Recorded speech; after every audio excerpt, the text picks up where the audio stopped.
कभी कभी सिर्फ देखना ही काफी नहीं होता, कुछ लम्हों को महसूस भी करना पड़ता है।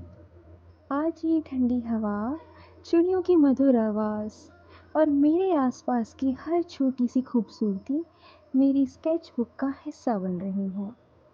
मैं सिर्फ एक स्केच नहीं बना रही, मैं उस एहसास को कागज पर उतारने की कोशिश कर रही हूँ जो शायद कैमरा भी पूरी तरह कैप्चर नहीं कर सकता।